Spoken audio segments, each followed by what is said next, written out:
All right, TikTok, time to rock. Looks like we're live.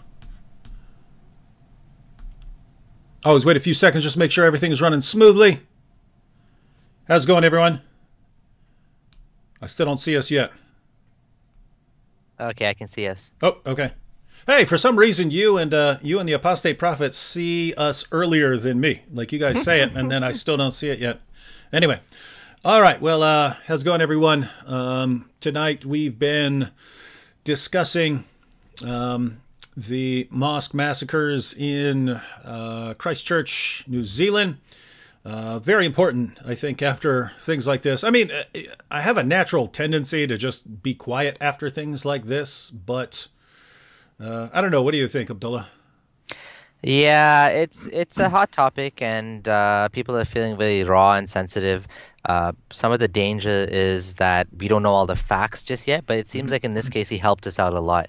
So he's kind of explained himself, what he believes, what he's thinking, and so that gives us a big jump start on not coming to the wrong conclusions, because assuming that he's being honest with what he said, he could be just lying too, right? Mm-hmm.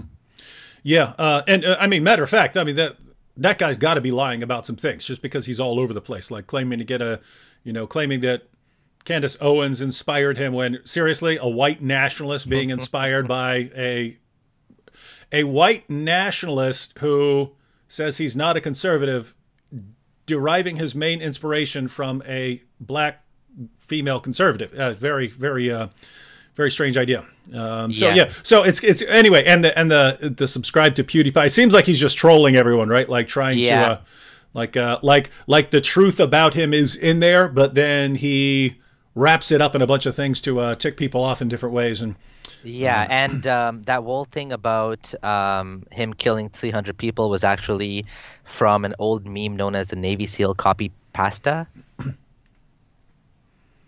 So on one of the most of his manifesto is pretty straight, reads very very well, well written. But when it comes to one of the questions, it says you are a racist, bigophobe, Islamophobe, Nazi, fascist. He says I've been in numerous secret raids on Al Qaeda. I have over 300 kills. Blah blah blah. It turns out, and then he basically says I'm going to kill you as well, right? But it turns out that this is like a meme that's circulated in the far right, and he just copied it right into there. So people just misunderstood that wasn't actually true about him. He wasn't in. I'm sure it's gonna take a while to unpack everything about that guy. All right, well, we are here to discuss the massacre that took place in New Zealand, but Abdullah, there is an elephant in the room, and people are already posting comments about it. I didn't see what happened, but I saw you had posted a tweet where you had liked someone's comment that was nasty or something like that. So let's go ahead, just because I think that Christian Prince's fans are going to keep bringing this up. Sure. John says, did Abdullah ever apologize to Christian Prince for agreeing with his subscriber that called Christian Prince a little censored? So it looks like a bad four-letter word. So I'll just share my. Oh wow, you had that ready? I just opened it. Yeah. Oh, okay. So I upset his comment. I mean, I upset Christian Prince by liking. I'm sorry. The I find that funny that I pull up a comment by a viewer, and then you immediately had that. Anyway. Yeah. So no, I was looking this up because people were mentioning it in the chat, and okay. I didn't write he's full of shit. I liked the comment, which I was just reading the comments all quickly, and we were discussing whether the earth is flat or not in the Bible, and the reason I liked the comment was because I agreed that he was wrong about that, being indicative of a globe. That was all. I didn't mean to demean him or to belittle him in any ways. Although I do have to note that Christian Prince, regularly belittles, dehumanizes, and is quite vile to the people on his show, especially Muslims. With me, he was very respectful. He was very kind. He treated me very respectfully. He didn't call me Abdul or a donkey or son of a donkey. Abdullah is your name. Yeah, yeah. But Abdul in a demeaning way, as in a slave, right? Oh, you slave, right? But anyways, like he was very nice to me, and I very much appreciated that. So it wasn't nice that I liked a comment that said he was full of shit. Not that he's shit or anything. He was full of shit. Watch the language. It's a Christian program here. All right. We get it. That's why this guy censored it. See. I apologized. I went on his live chat and I apologized and I said I'm sorry for liking this comment. It was not becoming of me to do so. Okay, so yeah, and so that yes, he did apologize. So yes, you guys should be good right now. There are much worse things you can do than liking a comment. And before anyone asks, I know someone's going to, hey, David Wood, when are you going to get Christian Prince on? I will. I'll do that soon. Love to have Christian Prince on there and start. We want to all come together like Voltron. Guys, remember Voltron is before your time, Abdullah. That was these tiger robots that would all form together into one giant robot. Oh yeah. All right. All right. Now, on this attack, when did you first start hearing about it? Did you start hearing about it before people knew what was going on? So yeah, that's interesting. So I actually had a friend of mine. Sorry, I just saw the AP's comment. Yeah, well, see, he's got to be the center of attention, even when it's not his live stream. You see that? So what I was saying was, I got a comment. Sorry, I got a message from my friend, which said your anti-Dawa has reached all the way to New Zealand, and I was like, what? Like, what are you talking about? And I'm like, well, I think you mean my spreading of rationality and reason, right? And I was like wondering, what is he talking about? Did someone in New Zealand find out about Abdullah Samir? So this was before you even knew about the attack. Yeah, I didn't even know what he was talking about. And then I was like, what is he talking about? You were already being accused of causing the attack before you even knew that there was an attack. Yeah. Wow. Yeah. And then I got a message from another friend in another WhatsApp group saying, like, showing what happened, and I was like, oh, that's what he's talking about. And I was really upset because I told him, like, I'm a humanist. Like, this is the last thing I would want to happen. And this is something that I think about when I'm speaking, right? And the interesting thing is, this is something on the mind of many ex-Muslims that don't speak about Islam. That actually people worry about this. Muslims that leave Islam worry that if I speak against Islam, that I will cause my Muslim relatives, friends, neighbors to be I would be enabling bigotry against them. So this was something that I struggled with early on and was able to resolve, and I figured it out. Like, you don't need to be, you can be against bigotry and also criticize someone's worldview. Like, I can say I don't agree with Christianity, but I respect your right to be a Christian, to practice your religion, and everything that comes along with that, as long as you do not step on my rights and push it on me. And so that was it. I mean, I resolved that in my mind, and I said I can do this, and at the same time I will continue to speak against bigotry for all people. So I was upset because I was like, I have nothing to do with this. Like, I'm sure this guy doesn't watch Abdullah Samir videos. Like, he's probably, on these dark webs and these far right. And the thing is, I was nervous about. I was talking to my wife, and she was like, "Why are you so nervous going online?" And I was nervous to talk about this topic because there's so much nuance that needs to be unpacked, and it's difficult to know what to say, like what's the right thing to say. And how to deal with the situation and how to make sense of it. Obviously what he did was completely wrong on every level, killing innocent people. I was watching some of your other shows, and like you were saying that obviously you are against this, that everyone was created in the spirit of God, in the image of God, and obviously according to Christians this would be wrong on every level, like what he did. So obviously, like, this is ridiculous. Like, I would actually but what he was saying was that as an ex-Muslim that is speaking against Islam, I am giving fodder to the fire, right? I'm enabling this. Yeah, well,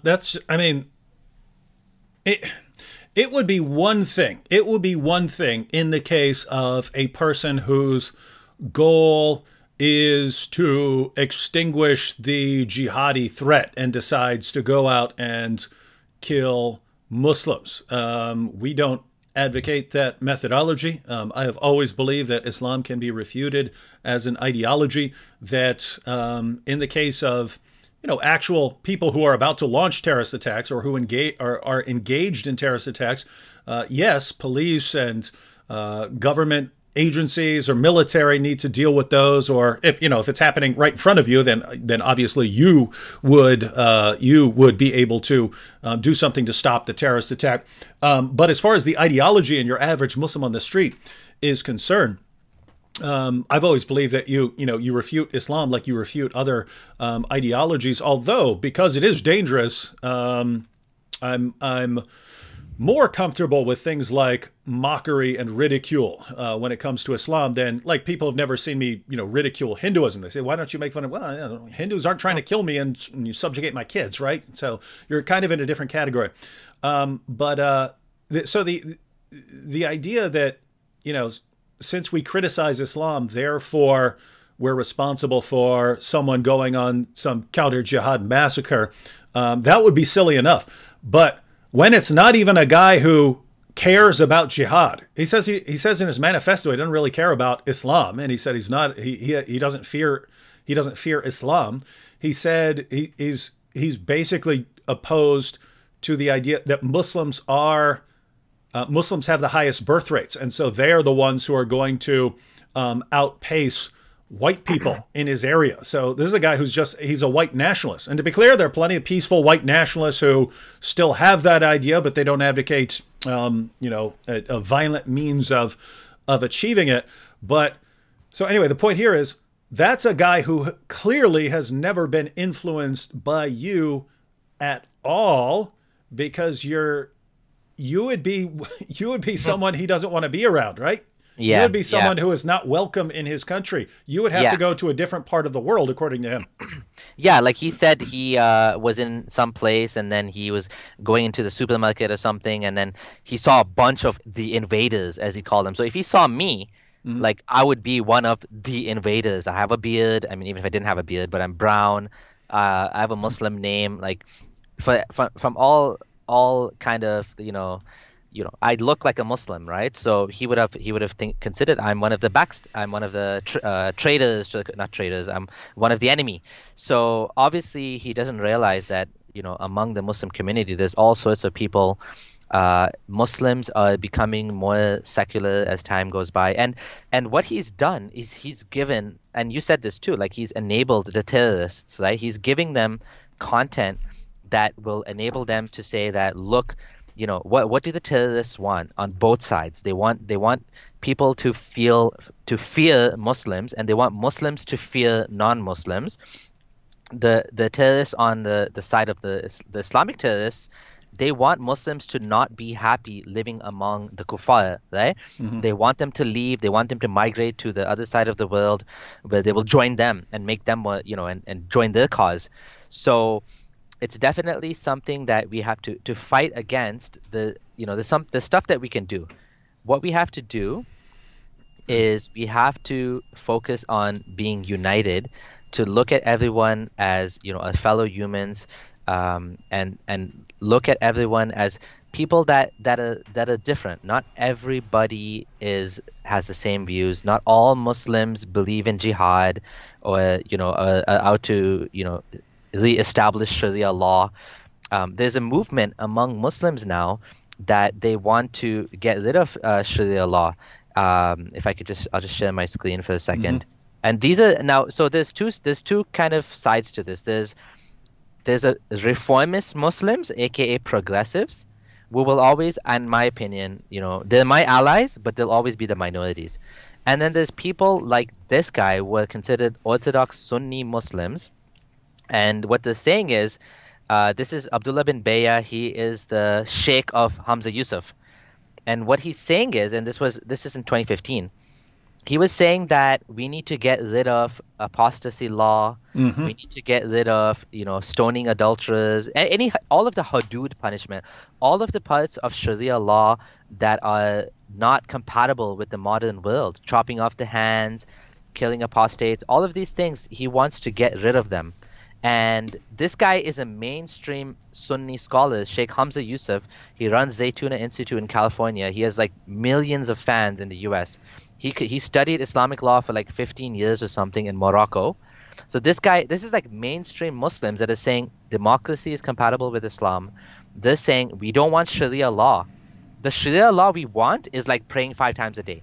It's like, you know, when I divorce my wife, which again has problems because Sharia law is inherently unfair to women. So there's obviously like a lot of problems with that, but it's much less bad than like these guys are saying, you know, democracy is fine. There's nothing wrong with democracy. Like we like democracy. We want democracy. And this is what I see in the Muslim community. I see Muslims, not just the common Muslims who don't even pray 5 times a day. Like me, being the guy that prayed 5 times a day, I used to wake up at 3 o'clock in the morning to pray Fajr. I was a minority. Like the majority of Muslims, they don't pray 5 times a day. They go to Jummah maybe on Friday, the Friday prayers. Most of them don't even go for Friday prayers. They just go for Eid. So it's more like an identity for them. But I'm mainly speaking about Muslims in the West. So this is my experience of growing up among Western Muslims that are not like living in an Islamic kind of environment, right? So they kind of have the halal meat. Some of them pray 5 times a day. I used to pray 5 times a day. I used to go and find a place to pray wherever I could. But they don't really care about Sharia law because it's not applicable to their lives in any way, right? So this is what I think this guy didn't understand that, and he didn't see that if he wanted to deal with this situation, what he should have done is support people like me and maybe even you, like people that are like speaking against Islam and de-radicalizing people, because as people leave Islam, they also get de-radicalized, right? Like just a little doubt you put in someone's mind, and that's enough for them to basically not go and, like, for example, blow themselves up or, you know, join ISIS or something like that. You know what I'm saying? Wait, what do you mean this guy? You're not referring to the shooter, are you? Well, I'm saying anyone that has a problem with or they're scared of Sharia law. Or, okay. In this case, in case the shooter, what he wanted to do was he was scared of Muslims becoming like there being too many Muslims, right? Well, even him. It's just brown people in general. That's what he's concerned about, and he focused on Muslims just because they had the highest birth rates. So that's his concern with Islam, that Muslims are eventually going to outnumber white people. Yes. Yeah, exactly. But you're referring to basically someone who's concerned about Sharia and the impact of Sharia. What should they do? Yeah, exactly. Like just to mention quickly, I was there's this story of this fundamentalist Muslim, a young lady who was in Austria. It's not in English. Let me translate it. And she converted to Islam. She started wearing niqab and all that. And it says, this was in one of the newspapers over there, and it says by the end, right? By the end of the article, it actually mentions that she read my blog, right? The author recommends a blog of Abdullah Samir. The ex-Muslim was for Alina an important inspiration for the exit. So people like myself are actually de-radicalizing people. We're making the world a better place, right? It's like we're actually improving the world, and we're helping Muslims to have doubt. And just a small doubt is sometimes all it takes in order to help that person to not go and make a big mistake and do something that, like, even if it's not like, you know, blowing themselves up, like it could be something small, like for example, living the life, you know, for example, getting a mortgage, or you know, maybe they not have to be so strict about some of the Islamic rules all the time, right? Like covering the whole face, or you're wearing hijab, or whatever it is, right? Yeah, and I mean, yeah, with and especially with terrorism, you're not going to want to go out and kill a bunch of people in the name of Allah if you are doubting whether that's true or not. Exactly. I've actually spoken to a guy, obviously I can't say his name, and he sent me his like real Facebook account, that he is in the heart of Syria, and he's an ex-Muslim. Yep. He left Islam, and he's like, okay, I don't know what to do now. And I'm like, well, you know, you can talk to the authorities and maybe you can make a deal with them or something. But like the guy's stuck because he's there, and he doesn't believe in any of this stuff. And he's Yeah. like, I read your blog, and I've read a bunch of other people's stuff, and I like what you guys are saying, and I don't know what to do. I'm in this difficult situation, right?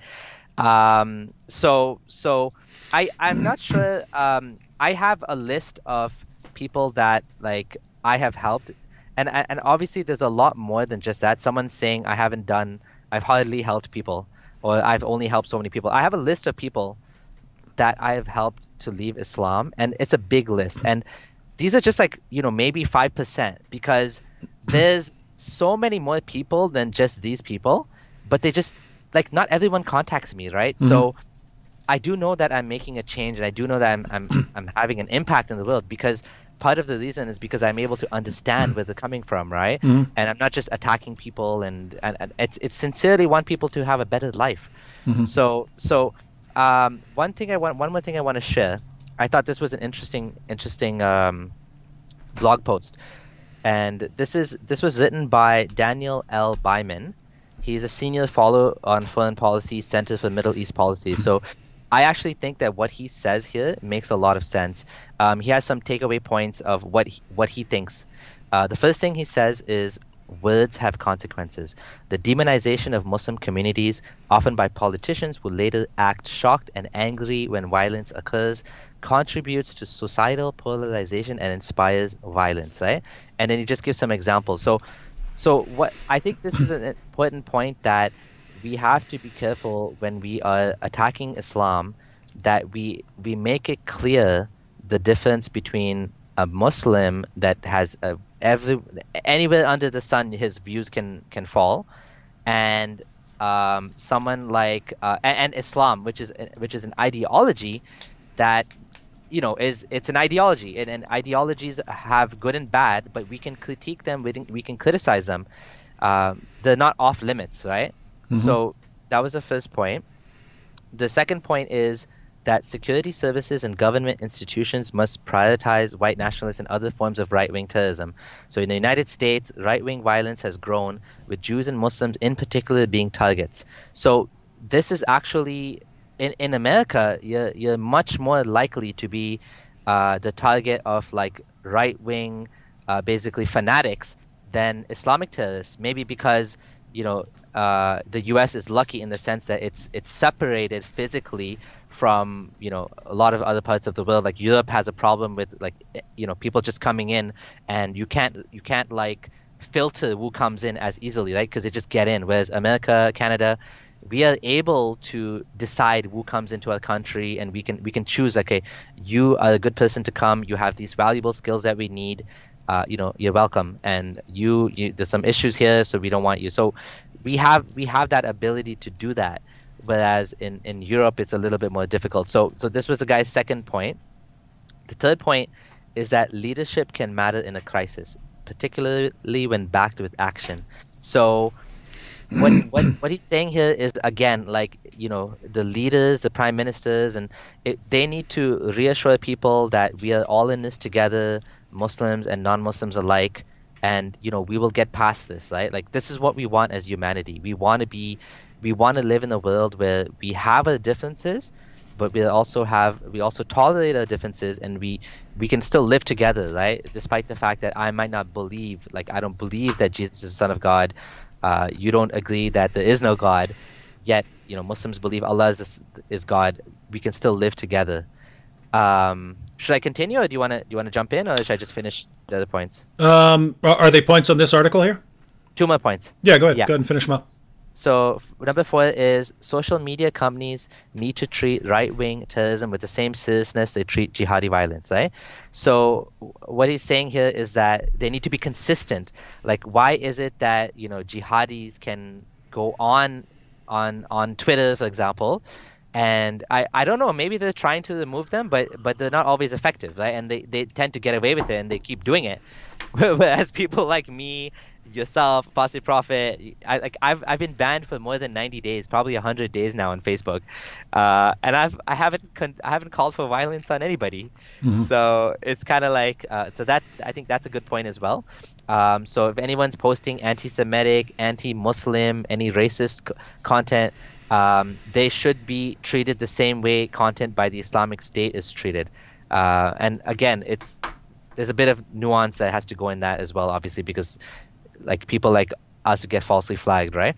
And lastly, many forms of right-wing terrorism, international terrorism, drawing on international networks, ideas, and personalities from around the world. So what he's saying is we need to deal with this on a global level because this is like a global problem. Like this guy actually was pulling from like Anders Breivik and others that like the Quebec mosque killer. He took inspiration from that as well. So it needs to be dealt with at a global level. Those are the 5 points. I thought that was a kind of good kind of down to earth advice that this guy was writing, and he definitely knows what he's talking about. He's a policy advisor for Middle Eastern policy. So I just wanted to share that. Who'd you say this guy was? Daniel L. Byman, DBY man is his, and I'll share the link one more time so you can take a look. Someone said in the chat, "Can you let David Wood talk?" No, just to be clear, when I have a guest, inviting that guest to talk, and he can talk as long as he wants. Especially when I already did 2 previous live streams and posted a video right before that. So we are. That's why we're here, right? If it was just what I was going to say, then I've already said what I was going to say. So we want some more information. All right, let's take a few comments here first. We have Ahmed. Ahmed M says, David Wood's favorite thing happened today at Christchurch Mosque Massacre. Come on. That's disgusting. That's not true. Didn't he say so many times that he condemns what happens, that everybody is made in the image of God? Like how can you are you like, I think people don't care what you think. They're just going to say that anyways. Yeah, same guy here. I am sure most Christians, not all, have celebrated today when they heard a good news about Christchurch Mosque Massacre. Hey, it's interesting because I gave it that title, Christchurch Mosque Massacre, so it'd be interesting if that is becoming the name that Ahmed uses. But no, Ahmed, I'm sure you could have people celebrating, and I have seen people in comment sections celebrating. I would be very surprised if anyone who's celebrating is actually a serious Christian, because yeah, I'm just not familiar with that. And the apostate prophet was pointing out what this would be like for, if after every terrorist attack we said, ISIS just killed a bunch of people, I'm sure you Muslims are really, really thrilled. Would never cross our minds to say something like that, because we know it's not true, right? We know there are tons of Muslims who don't like terrorism, who don't like it when people are slaughtered in the name of Allah, and that's why we go after the ideology here. Now, you were pointing out as far as Muslims,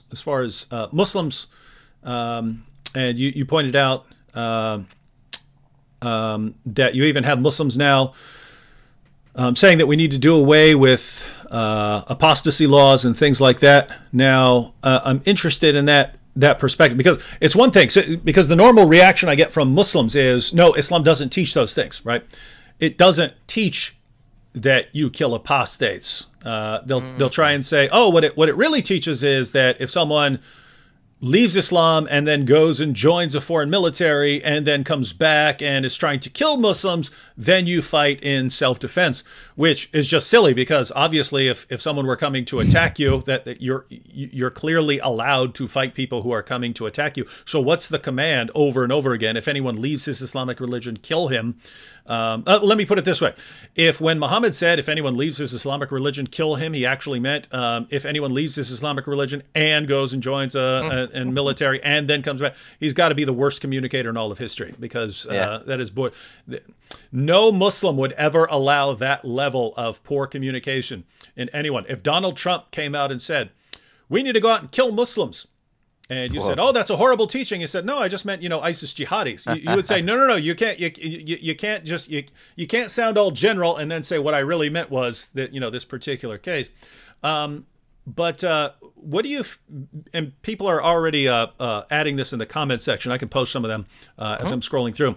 But there are people who don't really believe that Islam can be reformed. Let me just state this case. Basically, Islam means submission, and so you can have the Muslim population. You can have a Muslim population that becomes less radical for some reason, or more westernized or something like that. But you will always have, within a population, you will always have people who say, all right, this is my belief and I'm going to follow it. And I'm going to do exactly what I'm commanded to do. And in that case, if someone says, all right, I'm not going to listen to what this guy or that guy tells me about Islam, I'm going to go to Islam's sources, look at what Allah is commanding me, and whatever Allah and Muhammad command, that's what I'm going to go out and do. And in that case, you are going to come across teachings to violently subjugate the world, or to wage terrorist attacks or something like that. So to what level do you think it could actually be reformed? And then I'll give my perspective as well on that. Okay.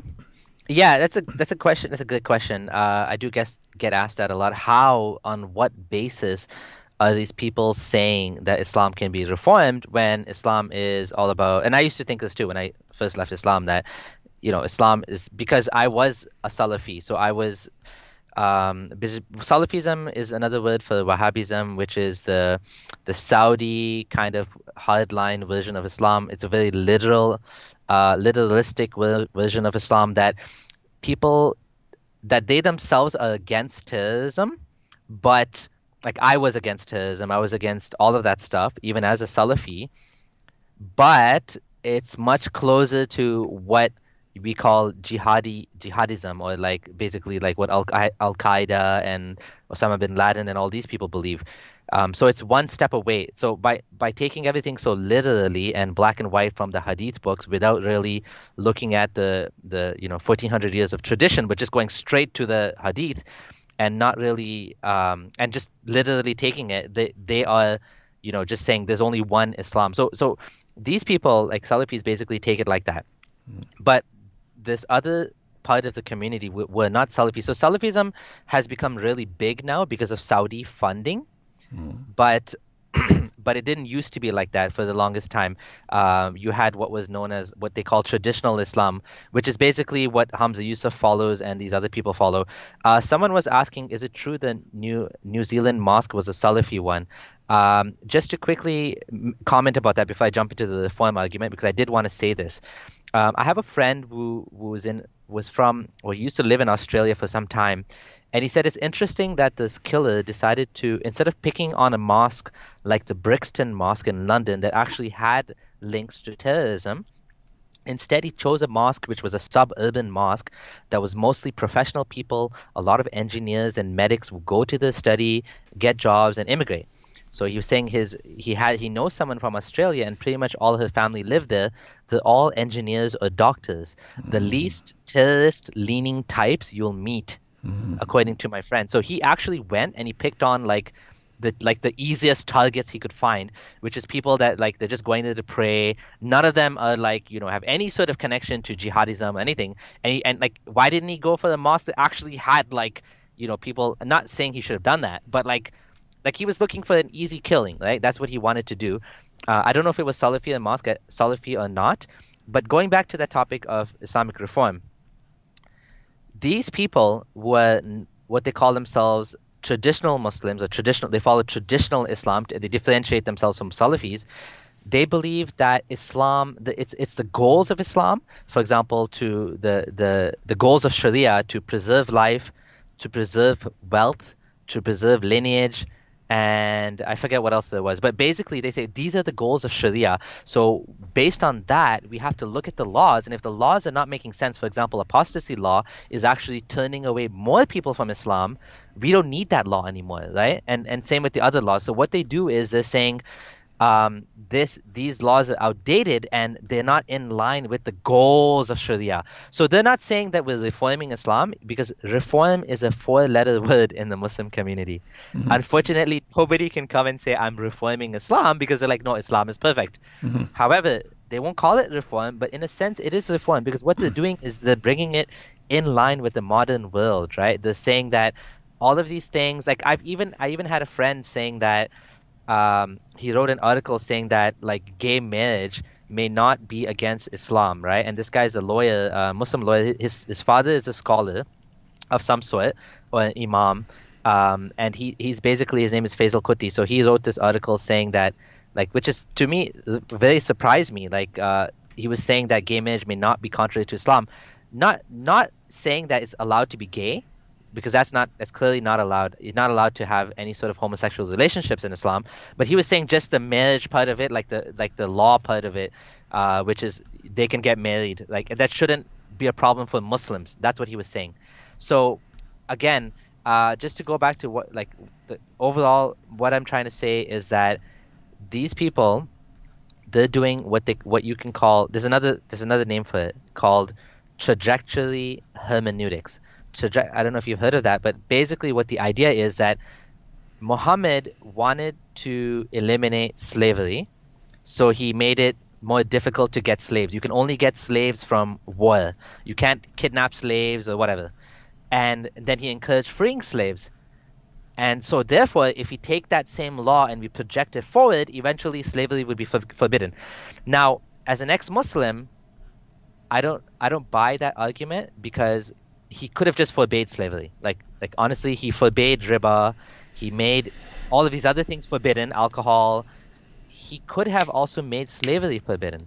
So I don't buy that. But if you're a Muslim, I'm happy if you believe this, because this is how we're going to get Islam in line in the modern world, right? And Muslims believe this. Like these are Orthodox Muslim scholars. These are not like weird imams that are allowing women to pray in front of men, and they're like, Islam and homosexuality are fine.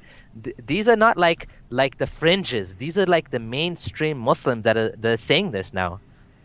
And of course, Salafis and Islamists, Muslim Brotherhood, all of these people are against this, and they're saying, oh, these guys are sellouts. Some of them say they're disbelievers even, because they don't want to rule by what Allah revealed. So of course, there's a tension in the Muslim community between the Islamists and the Salafis on one side, and these guys will call themselves traditional Islam on the other side. There is a clash going on, and obviously the money is funding the Saudi side, the Salafi end of it. But as time goes by, I think more and more Muslims will fall into this other camp. Well, yeah, we're gonna have to see. So it seems like we'd like to see some changes in the money train, right? In other words, you'd like to see some changes in the people who are actually funding things, so that you don't have some really rough things being funded by, let me put it this way. I mean, if you're the guys who are funding all the mosques around the world and the preachers to go out and so on, you have a lot of control there.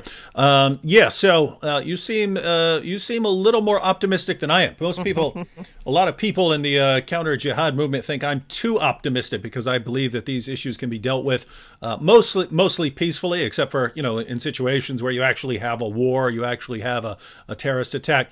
But I've thought, and you and I have discussed this briefly in the past, but I've wondered in the past how I would try to argue that there should be reform in Islam without actually calling it reform. Because again, oh wow, again, when a person says, "Oh, Islam doesn't teach fighting people, or subjugating people," or I can't take them seriously if they're saying that. If they're saying that was not the teachings at the time of Muhammad, I can't take that seriously.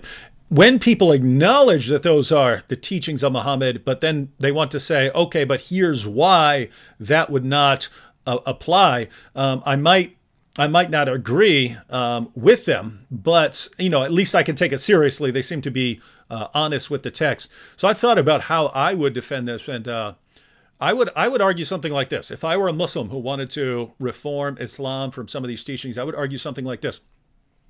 When Muhammad was in Mecca and he was totally outnumbered, he promoted a message of peace and tolerance. God will eventually judge you, but right now, let's not kill each other. Later, when he left Mecca and was able to form some alliances and was able to start fighting defensive jihad, namely, no one messes with you.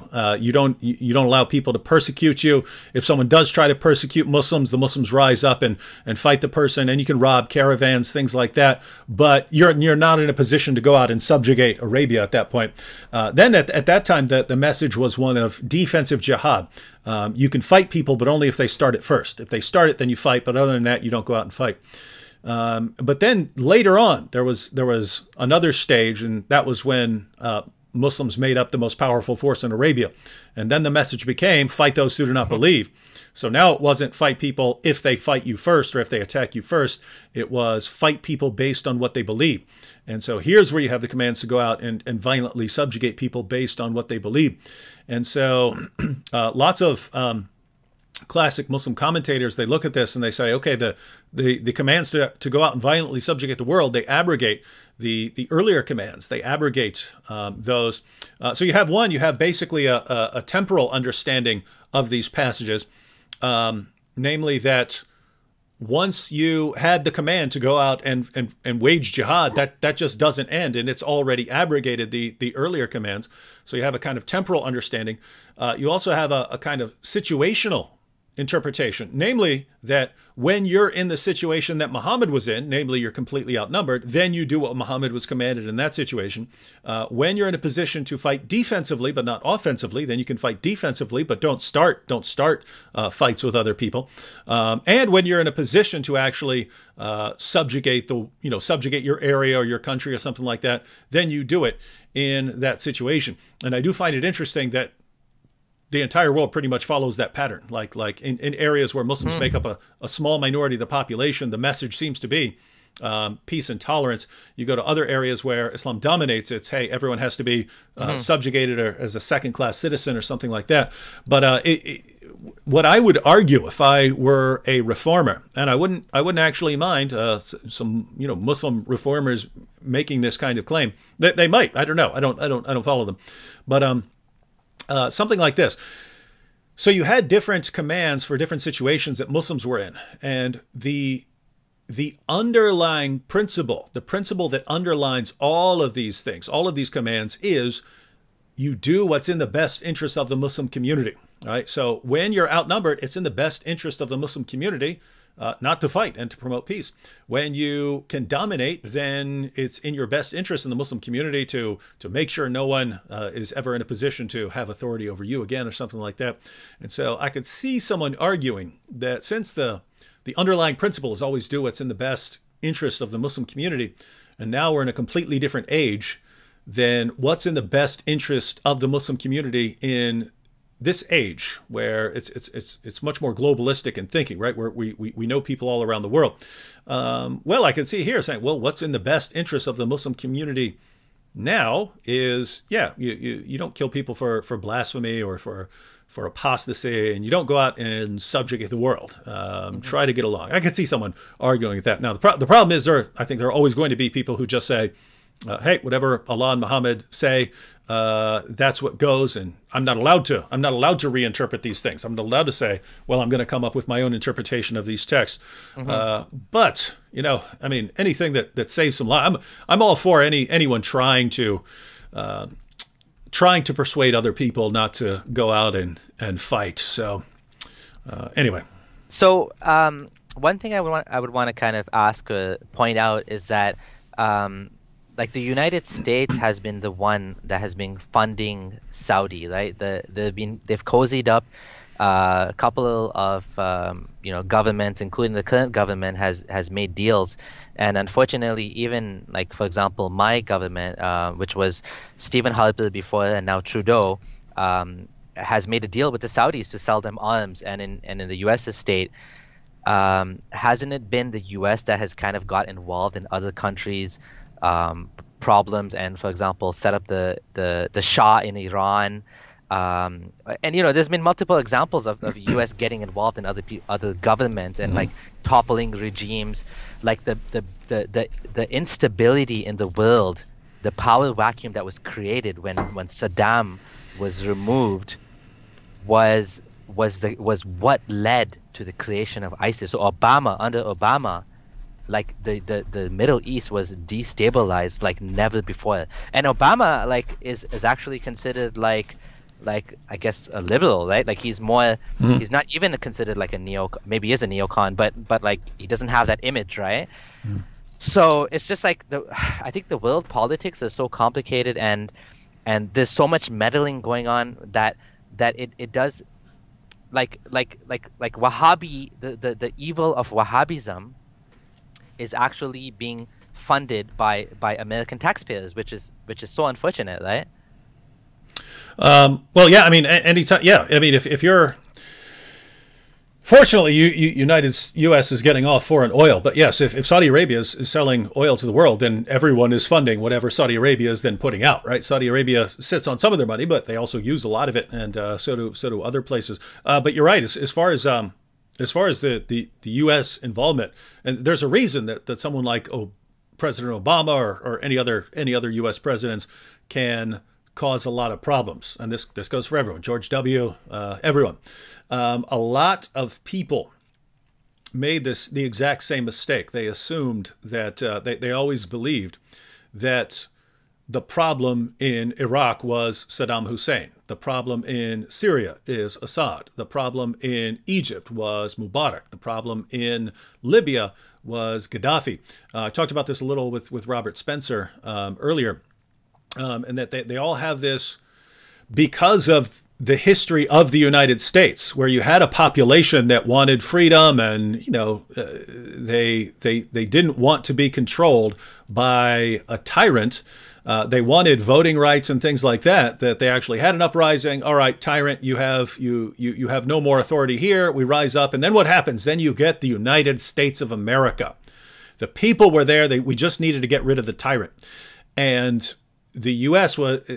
has for past couple of decades thought the same thing about the Muslim world. You have all of these horrible dictators, and man, wouldn't it be great to get rid of those horrible dictators so that all the freedom-loving people can rise up and have wonderful countries like Western nations.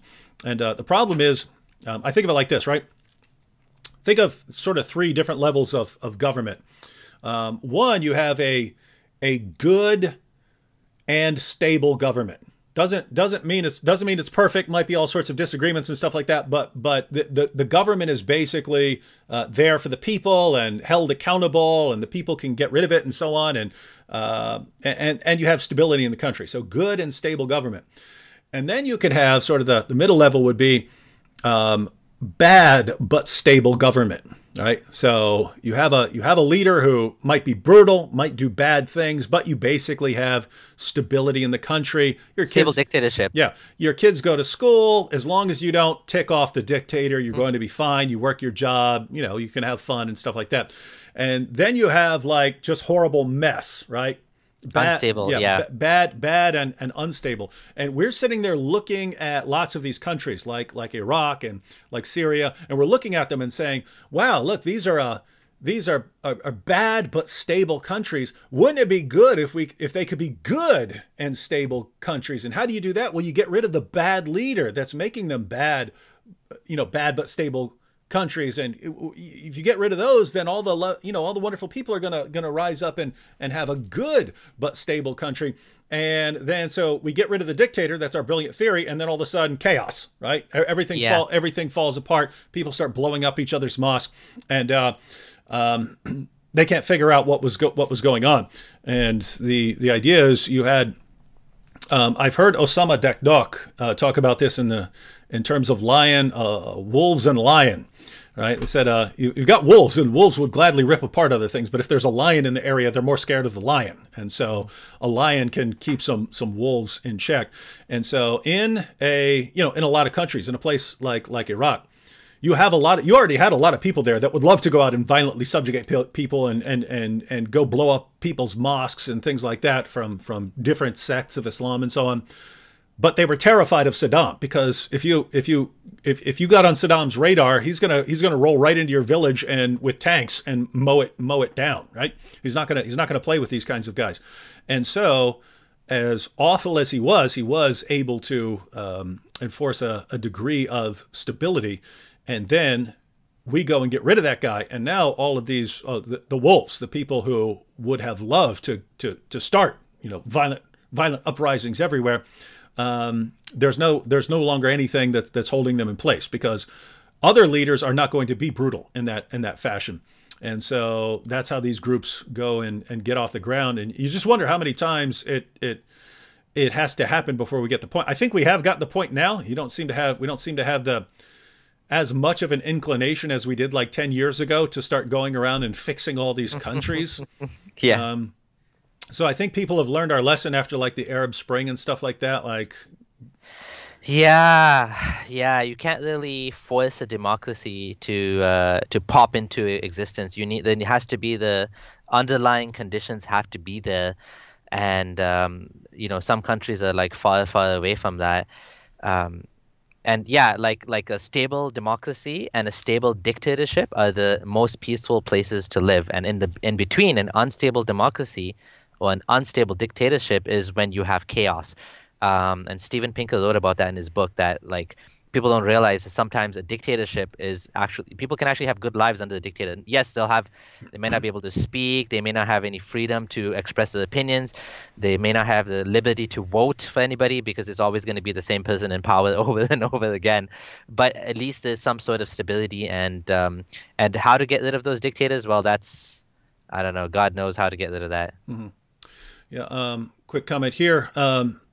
Can't Suffer Fools said Christians were better off under Saddam Hussein, and that's true of pretty much anywhere where this has been tried, right? And in fact, I had a friend from Syria. He moved from Syria to the United States in the 1980s, and he said this is back in, I don't know, 2010 maybe. It's before the Arab Spring, and he told me that he used to go back and visit Damascus. And he was saying that he felt safer in Syria than he did in Dearborn, Michigan, right? Mm. And I was shocked. I was like, "What? What are you talking about, man? I know that Syria is not like certain other places, and not like going around as a Christian in a bad area of Pakistan or something like that. But surely it can't be better than a place in the United States." And he said. Every Muslim there understands that if they put their hands on a Christian, they're going to be soldiers dragging them out of their house in the middle of the night, right? Mm-hmm. And they're going to be taken out to the public square by soldiers and so on. And so he's saying that basically that brutal dictator is brutal towards everyone who gets out of line. Mm-hmm. And so, but that's what made him feel safe. And then all of a sudden you do away with that guy. And that's kind of strange too, because like many dictators are known to favor one group over another. For example, Bashar Assad, mm-hmm. Favored the Alavis, and he put them with a minority sect from the Shias, and he put all of the government positions he gave to them. And the Sunnis, where the majority are like upset because mm-hmm. Like they don't get any of the good positions in government, and everybody knows he's giving it to his family members, and so obviously there's a lot of corruption, a lot of unfairness, a lot of injustice that happens mm-hmm. under dictatorships. But mm-hmm. yeah, at the same time, at least it's like the gangster that keeps all the other gangsters away, right? Mm-hmm. Like at least it's the evil you know versus the what is that expression? The devil you know versus the devil you don't know, or something like that. Something like that. Yeah. So someone was saying something about George W. Bush saying Islam is a religion of peace. I just wanted to kind of say something about that. What I wanted to say is that like there's not just one Islam. Like we have to look at it in the sense of like I've already kind of highlighted two examples. One is the traditional Islam, and the other one is Salafi Islam. Mm-hmm. There's obviously Ahmadiyya Islam, Ismaili Islam. I grew up as an Ismaili, right? So Ismailis are so different, right? I mean, obviously the minority, like 5 million to 10 million or whatever in the world, maybe 50 million. Same with Ahmadiyyas, they are a minority, but there is different, and even among Sunni Muslims, you have people that interpret Islam differently, right? There's obviously people that believe in, they want Sharia law as a sort of government law, which is interesting because, like, for the longest time in history, you had until this kind of like Salafi thing exploded and this Islamist thing exploded, you never had like government level Sharia law in the Islamic empire. So what you had was you had the different madhabs. You had the Hanafi, Shafi, Hanbali, Maliki madhab. They had they were the ones that decided, for example, if there was a divorce or something, you would have to go to the local judge, the Qadi, and he would make the ruling. It wasn't common that you'd have this kind of it wasn't a codified law, Islamic law, like this happens and this happens. It was always like based on the judge, how the judge would kind of make the ruling. Which is different from like say Western law, where you have a gigantic book of law and like this is how it goes.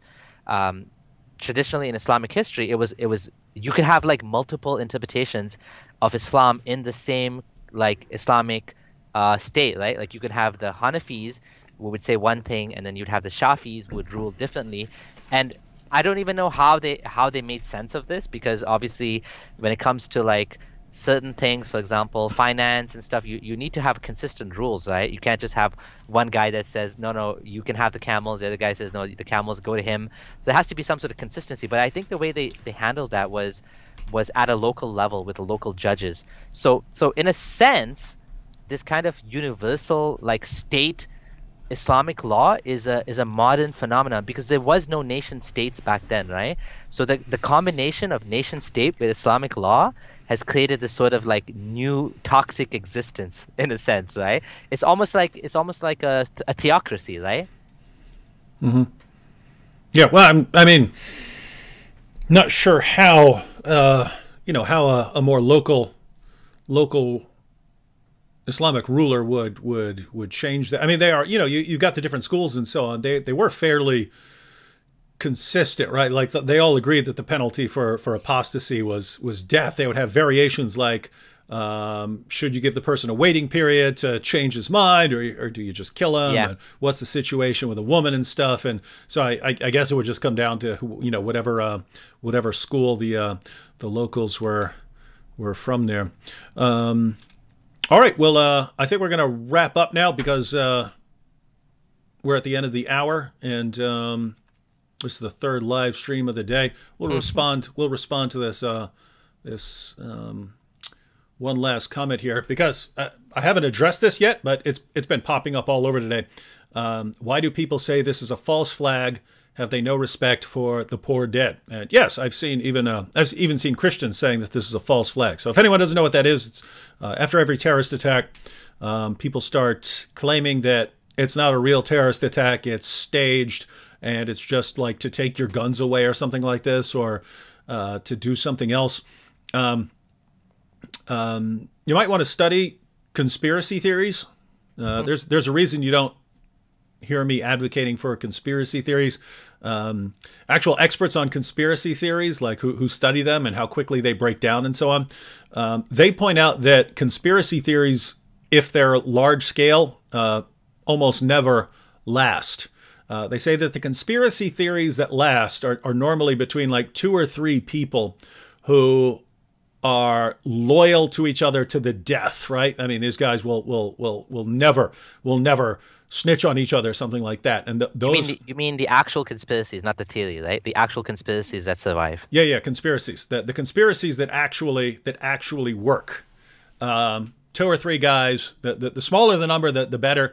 And once you start getting a lot of people in there, someone always breaks. Someone always breaks, and eventually they come out and tell. But the number of people you'd need to have involved in these. I mean, this guy. I mean, he live streamed it, right? He live streamed himself going around massacring people. So you need that. You need that all staged. You need that. You need some Hollywood special effects guys working in there to pull this off and make it realistic.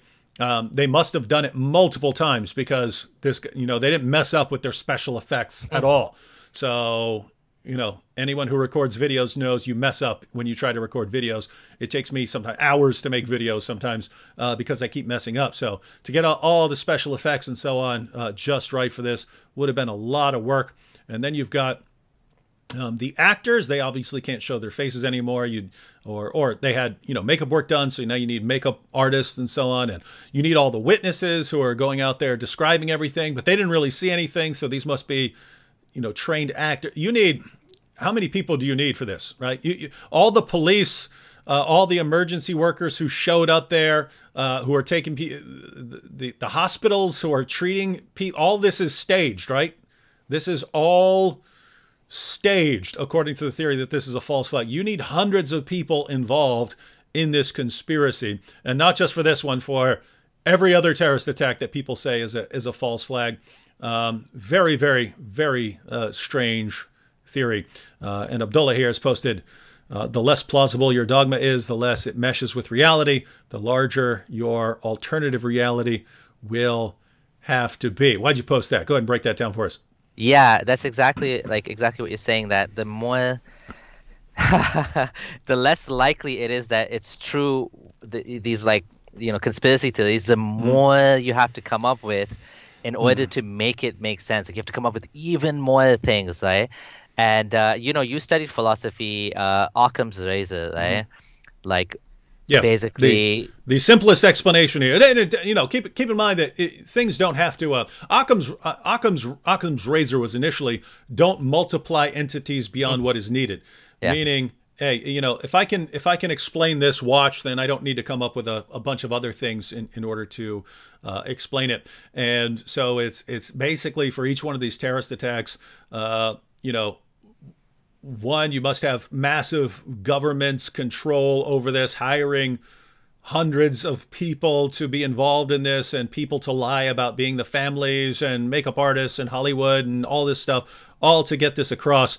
Versus, well, is it conceivable that a guy would go in there and open fire, and that this guy was, really thought that in order to help his white race, he needed to do this? Well, it's not exactly hard to believe. In fact, you would expect things like this, because people suck sometimes, and that's just a fact. All right, any final words? We went a little over an hour, but that's fine. No. Thanks for having me, and appreciate the opportunity to kind of maybe give a little bit of a different perspective. And I still want to say that, in case someone wants to, because I've heard this a lot, that I'm a taqiyya Muslim or something. No, I'm not Muslim. I don't believe in Islam. I think I do believe Islam. That's another conspiracy theory. Because I'm saying this because, even a year after Nabil had become a Christian, and he's going around speaking in churches, people would still, David, how do you know he's not just practicing taqiyya? I was like, if he's practicing taqiyya over in all the nights where he's arguing with his parents on the phone, and of all the things, all him crying and all this. Yeah. This guy should be in Hollywood, because he's the best. Give him an Academy Award because he's the best actor ever. But yeah, people are always, it's always in people's minds. Yeah. And thank you for being a gracious guest. And definitely had to rush through a lot of those things, but appreciate it. It was a great conversation. Thank you. All right. And speaking of different perspectives, we'll have to have Christian Prince on here very soon. Ask what he thinks about Abdullah Samir. He's now focusing on atheism a lot, which is quite interesting. He's gone away a little bit from Islam. He's talking about atheism now. So I sparked something in him. So that's no. I mean, that's just a fact. Certain personality types, right? You respond to people who are going after you, right? Yeah. And so if normally it's Muslims blasting away at Christian Prince, right? If all of a sudden some atheists are coming after you, he might turn his attention away. And there are other people who are like that, right? Because I'm like that. It's just a fact. I mean, I'm actually more interested in atheism than I am interested in Islam, but Muslims just tend to blast away more at me than atheists do. But as that changes, it's sort of, I'll put out a video responding to atheism every once in a while. It's like it reaches a kind of threshold, like, okay, that's 487 comments over the past 3 months. Now I'm gonna go after Dawkins or something like that. So yeah, we might be seeing more of that, more Islam critics going after atheism because of all the ex-Muslim atheists now. So anyway, but it's cool, because then we could go after atheism. You guys can focus on Islam. We could just sort of shift around what we normally go after. That's funny. Yeah. All right, and everyone. I should have put your your page down in the description box. I'll add that afterwards. But for anyone who's not subscribed and want to see the videos that Abdullah Samir puts out, you type his name and you'll go right to his channel. So, all right. Thank you. I'll be traveling this weekend. Might do a live stream while I'm traveling, but if not, then I will see everyone next week. Alrighty. Have a good trip.